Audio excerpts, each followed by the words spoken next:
बताई गई थी, पढ़ा होगा। कुछ संबंधित प्रश्नोत्तर आपको भेज दिए गए हैं, वो आपको मिल जाएगा।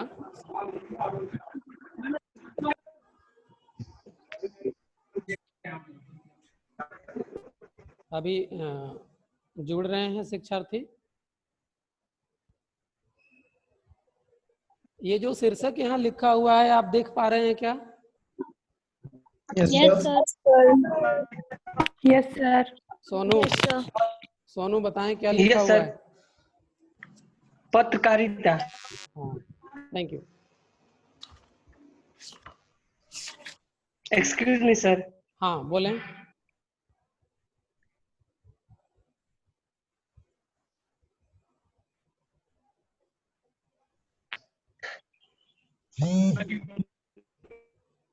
कुछ बोलना चाह रहे हैं Sonu? Yes sir. Yes sir. यहाँ पे कुछ कंप्यूटर और फिजिकल के भी विद्यार्थी बैठे हुए हैं। तो फिजिकल वालों को तो नहीं बैठना चाहिए, ठीक है।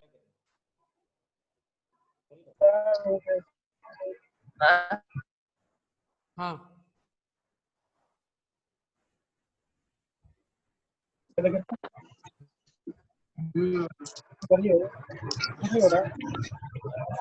क्रीम ले लीजिए।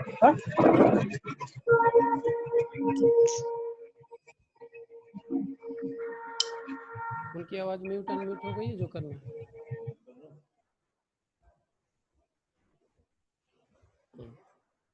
हाँ देखेंगे।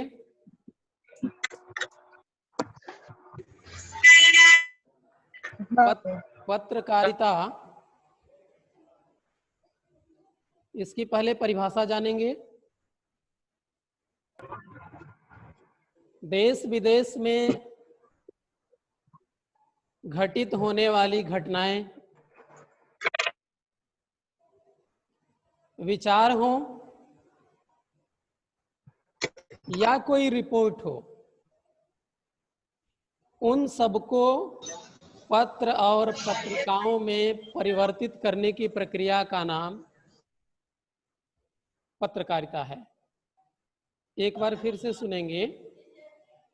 देश विदेश में घटित होने वाली घटनाओं को पत्र पत्रिका में परिवर्तित करने की प्रक्रिया का नाम पत्रकारिता है।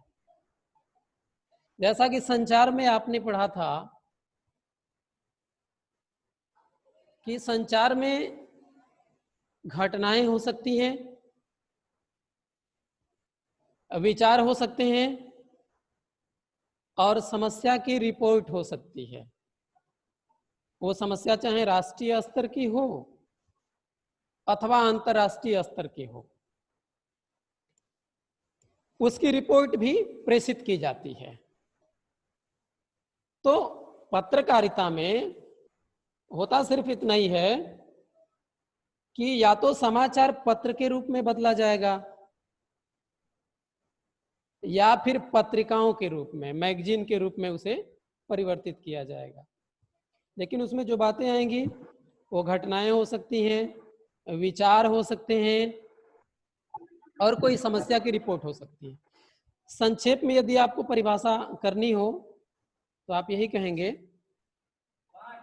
कि देश विदेश में घटित होने वाली घटनाओं को पत्र एवं पत्रिकाओं में परिवर्तित करने की प्रक्रिया का नाम पत्रकारिता है।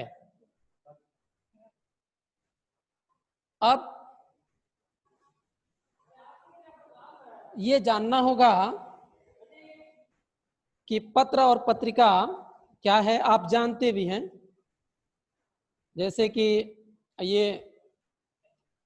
समाचार पत्र, आप पूर्व परिचित हैं इससे। इसमें देश विदेश में घटित होने वाली घटनाओं की भी रिपोर्ट है, कुछ विचार भी हैं। वो इसको इसमें संकलित किया गया है, समाचार पत्र के रूप में इसे परिवर्तित कर दिया गया है। कुछ पत्रिकाएं भी होती हैं, वो आपने देखा होगा, विज्ञान प्रगति का उदाहरण लेते हैं, बहुत सारी पत्रिकाएं हैं, बागर्थ है, हंस है, जितने भी मैगजीन्स हैं उसमें भी विचार होते हैं, घटना की रिपोर्ट होती है, किसी समस्या की रिपोर्ट होती है, तो उसको पत्रिका के रूप में बना दिया जाता है। अब दोनों में क्या फर्क है वो आप जानते हैं। पत्रिकाएं जो होती हैं वो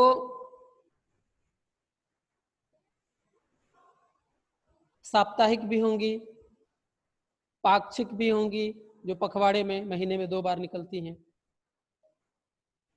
या वार्षिक भी होंगी। और जो समाचार पत्र हैं ये दैनिक हैं, प्रतिदिन निकलते हैं, यही अंतर है। ये पत्र है और वो पत्रिका है। तो कौवा चल रही है मेरा। कुछ बोल रहे हैं आप? सोनू कुछ बोल रहे हैं? No sir. अच्छा, बातें क्लियर हुई? अब हमको ये जानना है कि ये जो पत्र और पत्रिकाओं को बनाने की जो प्रक्रिया है ये कुछ सोपान से होकर गुजरते हैं, कुछ सीढ़ियों से होकर गुजरते हैं। एकाएक इतनी सारी चीजें बन नहीं जाती, बहुत सारी प्रक्रियाएं होती हैं इसमें। तो इसे हम पत्रकारिता के सोपान के नाम से जानते हैं। सोपान आप कहेंगे, आप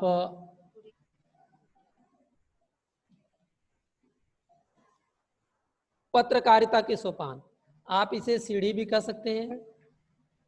सबसे पहले क्या होता है कि जो भी सूचनाएं होंगी या घटनाएं होंगी या विचारों के जो रिपोर्ट होंगे उनका संकलन होगा।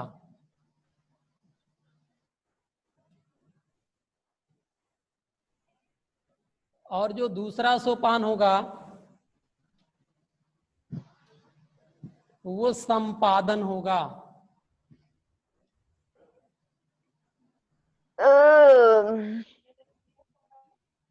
संपादन होगा।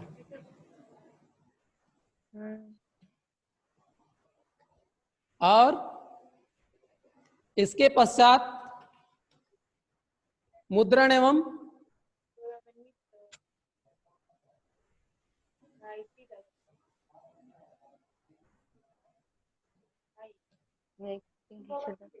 मुद्रण एवं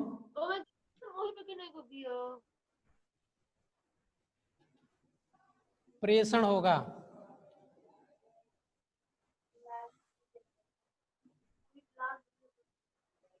देखेंगे, लिखावट समझ पा रहे हैं आप लोग? लिखावट समझ पा रहे हैं आप? जी सर। Thank you. नहीं सर, समझ में आ रहा है। समझ में आ रहा है सर। हाँ ठीक है।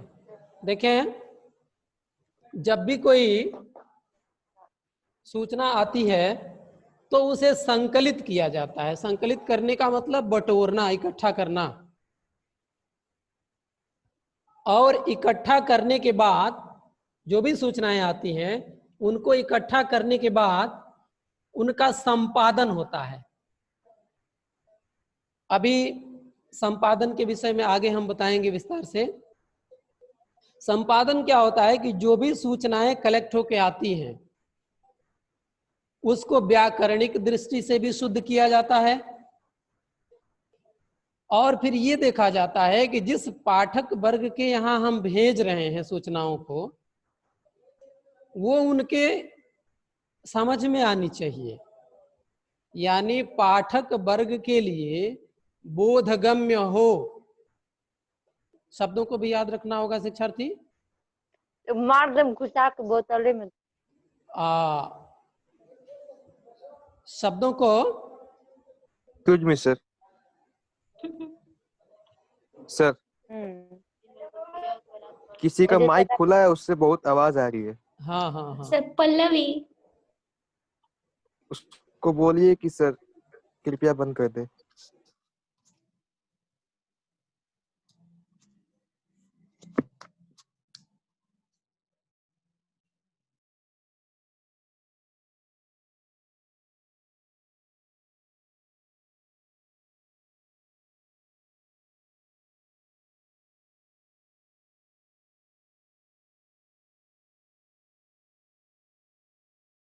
सर आपकी आवाज नहीं आ रही।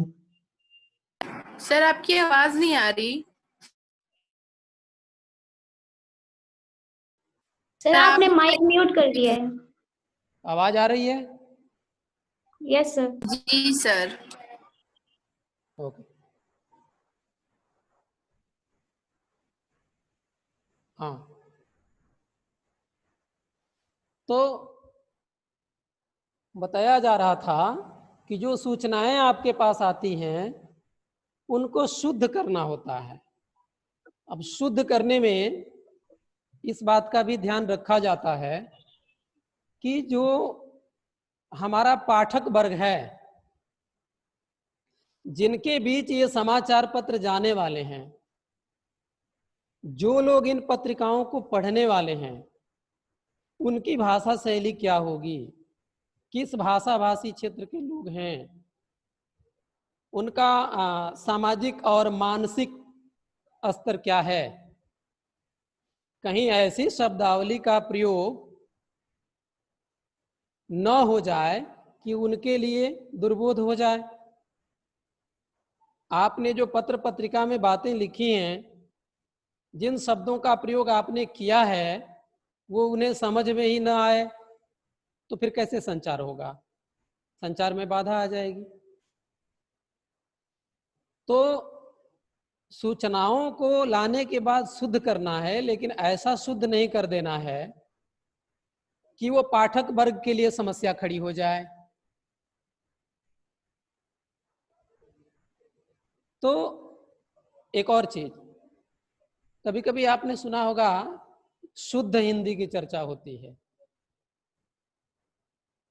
शुद्ध और अशुद्ध शब्द हिंदी के लिए प्रयोग नहीं करना चाहिए। आप जानते हैं हिंदी भाषा अपने आप में एक सामासिक भाषा है। बहुत सारे इसमें अरबी फारसी के शब्द हैं, तुर्की के शब्द हैं, अंग्रेजी के शब्द हैं, संस्कृत के शब्द हैं। तो सारी चीजों को लेकर के यह भाषा समृद्ध और प्रभावशाली है। तो इसमें जो प्रचलित शब्दावलियां हैं, जिसे अधिक से अधिक लोग समझ रहे हो, जैसे आज समस्याएं हैं, आज अधिकतर हिंदी में अंग्रेजी के शब्द आ चुके हैं, बोलचाल में भी अंग्रेजी के शब्दों का प्रयोग होता है। तो अब सारे अंग्रेजी के शब्दों को हटा हटा के यदि हम शुद्ध करने का प्रयास करेंगे, अब कंप्यूटर के लिए आप संगणक लिखने लगे और एक समस्या खड़ी हो जाएगी। सीट के लिए पीठिका शब्द का प्रयोग करने लगे तो और समस्या खड़ी हो जाएगी। टार्च के लिए आप हथबत्ती कहना शुरू करें और समस्या खड़ी हो जाएगी। साइकिल के लिए द्विचक्र वाहन का प्रयोग करने लगे तो बहुत सारे लोग नहीं समझ पाएंगे। तो इस चीज का हमेशा ध्यान रखना है कि शुद्ध करते समय भाषा संबंधी शुद्धियां होनी चाहिए, शब्द भी शुद्ध होने चाहिए, लेकिन वो इतनी क्लिष्ट ना हो जाए कि समझने वाले को समस्या खड़ी होने लगे। तो ये होता है। और एक चीज होता है इसमें, शुद्धिकरण के पश्चात जो भी संकलित सूचनाएं आई हैं आपके पास या संपादक मंडल के पास, एक और शब्द है आप याद रखिएगा, संपादक मंडल।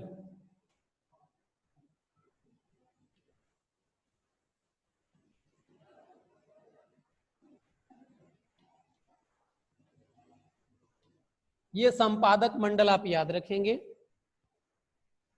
यानी संपादन की प्रक्रिया में जितने लोग लगे होते हैं उन सबको सामूहिक रूप से हम संपादक मंडल कहते हैं।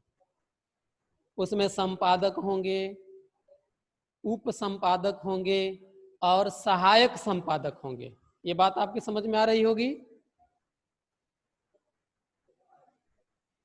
संपादक होंगे, उप संपादक होंगे और सहायक संपादक होंगे, सबको मिला करके संपादक मंडल। अब आपसे पूछा जाए कि संपादक मंडल से आप क्या समझते हैं, तो आप सहज ही परिभाषा बना लेंगे कि संपादन की प्रक्रिया में जो भी लोग लगे होते हैं उनके समूह को संपादक मंडल कहते हैं। इसमें संपादक होंगे, उप संपादक होंगे और सहायक संपादक भी होंगे। तो जो संपादक मंडल होता है, यहाँ पर जब सूचनाएं आती हैं, विचार या रिपोर्ट जो भी आ रही हैं, तो उसमें कौन कौन सी सूचना वास्तव में मुद्रण के लिए भेजना है, प्रिंटिंग के लिए या सेंड करने के लिए कौन कौन सी सूचना भेजनी है, और किन किन सूचनाओं को हटाना है। अब हटाने से मतलब क्या है कि जो भाई सूचनाएं तो बहुत तरह की आएंगी, उसमें से जो सबसे ज्यादा आवश्यक बातें होती हैं उसे छापना होता है। जो कम महत्व की चीजें होती हैं उसे बाद में भी जगह मिल सकता है, इसलिए उसको हटाया भी जा सकता है। तो कौन कौन सी चीजें उसमें से काट छांट के निकालनी है और किन किन चीजों को जोड़ा जाना है, और कौन सी सूचना को समाचार पत्र पर कहाँ स्थान मिलना है, कौन सी खबर फ्रंट पेज पर रहेगी, जो ज्यादा महत्व की बातें होंगी समाचार में वो फ्रंट पेज पर आएंगी, और कौन कौन सी बाद के पृष्ठों में रहेंगी, या पूर्व निर्धारित जो योजनाएं होती हैं कि खेल जगत की सूचनाएं कहाँ होंगी, वो आर्थिक जगत की सूचनाएं कहाँ होंगी, अंतर्राष्ट्रीय जगत की जो सूचनाएं वो कहाँ रहेंगी। इन सारी बातों का निर्धारण जो है ये संपादक मंडल ही करता है। तो इस प्रकार आप देख रहे हैं कि संपादक मंडल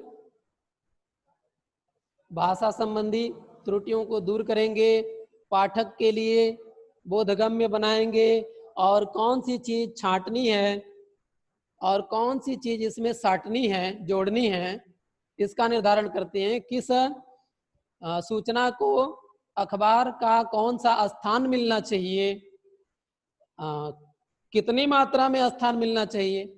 आपने देखा होगा कुछ सूचनाओं को बहुत छोटे छोटे अक्षरों में 1-2 लाइन में लिख दिया जाता है, और कुछ सूचनाओं को वो बड़े शीर्षक में, बड़ी हेडिंग में जो है वो लिखा जाता है। तो इन सारी चीजों का निर्धारण भी आपका संपादक मंडल करता है। अब इसे सुन पा रहे हैं आप?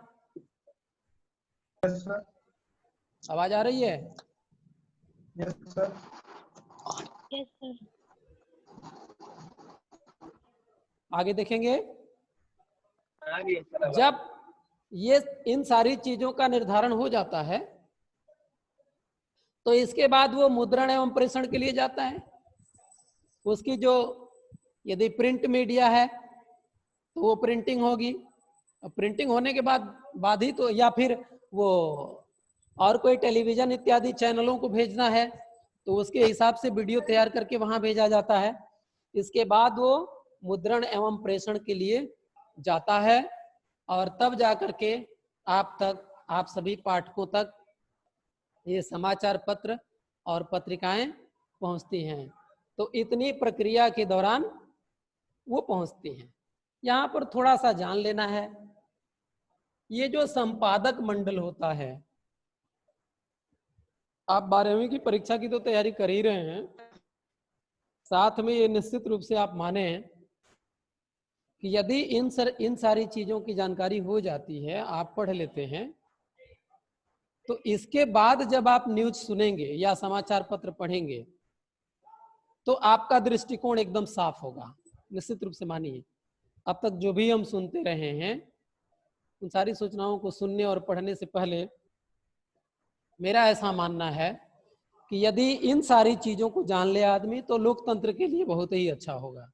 मेरी समझ में इसे तो सेमिनार के तौर पर सेमिनार लगा करके इन सारी चीजों को बताया जाना चाहिए, ताकि जो भी हमारी पब्लिक, जो लोकमानस में जो चीजें जाती हैं उसका विश्लेषण करने में वो ज्यादा सक्षम होंगे यदि इन पत्रकारिता के सिद्धांतों को पढ़ें। संक्षेप में इसे बताया जा सकता है, उन्हें जानना भी चाहिए। आप लोग भी अपने अभिभावकों में शेयर करें जो इनसे वंचित रह गए हैं अब तक, जो जानते हैं उनके लिए तो अच्छा है, धन्यवाद के पात्र हैं। अब इसमें क्या होता है कि एक चीज मैंने बताया कि कौन सी चीजें इसमें से हटानी है और कौन सी चीजें जोड़नी है। ये लोकतंत्र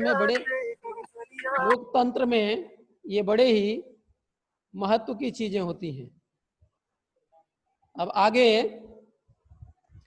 जो हम पढ़ने जाएंगे, अब देखना है कि जो संपादन है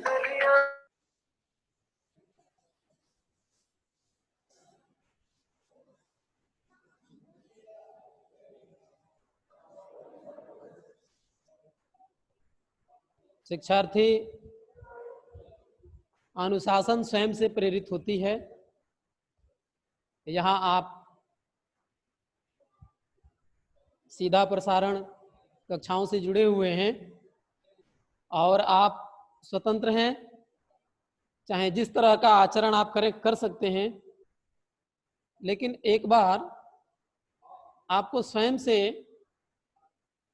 ये प्रश्न करना चाहिए कि क्या आप जो करने जा रहे हैं वो आपके लिए, हम सबके लिए, बहुत सारे लोग इसके साथ जुड़े हुए हैं, क्या यह अच्छा हो रहा है। तो शिक्षा की सबसे बड़ी सार्थकता यही है। पढ़ने लिखने का मतलब अनुशासित होना, स्वयं, और अनुशासन जो है वो स्वयं से प्रेरित होता है। आपको दबाव पूर्वक अनुशासन में नहीं रखा जा सकता। यदि आप इसके महत्व को समझें तो ही आप सहयोग कर पाएंगे। सहयोग की अपेक्षा रहेगी। धन्यवाद। आए संपादन के जो सिद्धांत हैं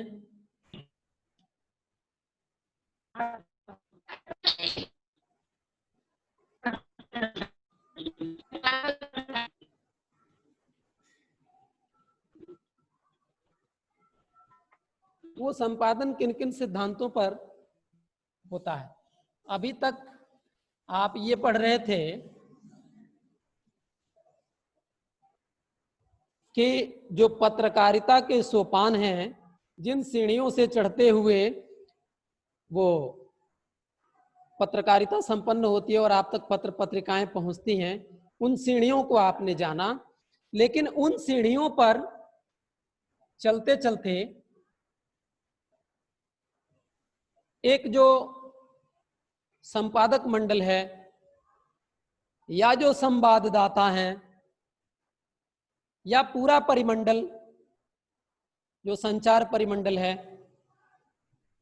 वो किन किन सिद्धांतों पर काम करना होता है, उन्हें ये जानना चाहिए। सुमित, आप सुन पा रहे हैं? Sumit? Yes sir. Thank you. ये संपादन जो है, इसमें एक जो पहली खास बात है वो तथ्य परकता।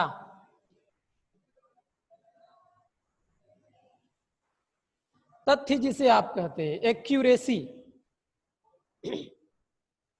एक उदाहरण के द्वारा आप समझेंगे। एक कहावत आपने सुना होगा कि कहीं हाथी आया तो कुछ अंधे जो मित्र थे उनके दिमाग में आई बात कि चलो हाथी देखते हैं, जानने का प्रयास करते हैं। तो कोई पैर को स्पर्श करता है, संजोग से पैर ही उसके हाथ लगता है।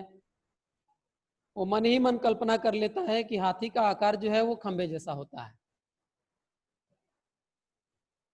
एक दूसरा जिसके हाथ पूंछ लगती है, उसे ऐसा लगता है कि वो हाथी जो है वो झाड़ू जैसा होता है। कोई कान को पाता है, कोई उसके पेट को ही पाता है, और अपने अपने अनुभव के आधार पर वो हाथी की परिकल्पना अपने मन में कर लेता है। तथ्य सबके सत्य थे। जिसने जो पाया, जो तथ्य पाया, उसका वर्णन किया। लेकिन उसके ऊपर एक सबसे बड़ी बात यह थी कि सारे तथ्यों को जब जोड़ा गया तब जाकर के हाथी निकल के आया कि हाथी जो है झाड़ू जैसे नहीं, खंबे जैसे नहीं, नगाड़े जैसे नहीं, पंखे जैसे नहीं, बल्कि इन सबका योग जो है वो हाथी स्वरूप का निर्धारण करता है। तो वो जो योग है, जो समग्रता है,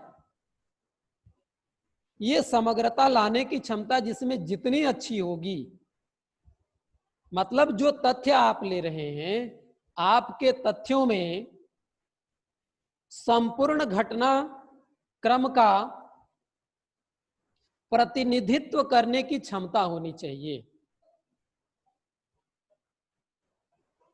ऐसी बात आप कहें, इस ढंग से आप लिखें कि किसी घटना का पूरा चित्र जो है वो सामने आ जाए। कभी कभी कई ढंग से सूचनाएं प्रेषित की जाती हैं। अभी कुछ समय पहले न्यूज में आया था, देखे होंगे आप, कुछ महीनों पहले, कि एक हिंदू डॉक्टर की हत्या कर दी गई। एक चीज आपको जानना होगा शिक्षार्थी, कि हमारे इस समुदाय में या समाज में अनेक समुदाय के लोग, अनेक जाति धर्म संप्रदाय के लोग, अलग अलग समाज के लोग जुड़े हुए होते हैं। लेकिन जब आप शिक्षार्थी बनते हैं, शिक्षा पाने के लिए आते हैं, अथवा आपको जब शिक्षक बनना होगा, तो इन सारी चीजों से, इन सारे घरौंदों से बाहर निकल करके आपको निष्पक्ष भाव से अध्ययन करना होता है। और जाहिर सी बात है कि इसी समाज से, इसी समुदाय से कोई पत्रकार भी बन जाता है। तो जिस समाज और समुदाय से वो व्यक्ति गया है, उस तरह का विजन उसका बन जाता है, वो दृष्टिकोण वो उसका बन जाता है। तो जो पत्रकारिता का जो सिद्धांत है वो अलाउ कभी नहीं करता, वो भी ऐसे माहौल में जबकि इस तरह के दंगे सरगर्मी की स्थिति में हो। उसमें आया कि एक हिंदू डॉक्टर की हत्या। अब आप सोच रहे होंगे कि इसके जगह क्या छपना चाहिए था।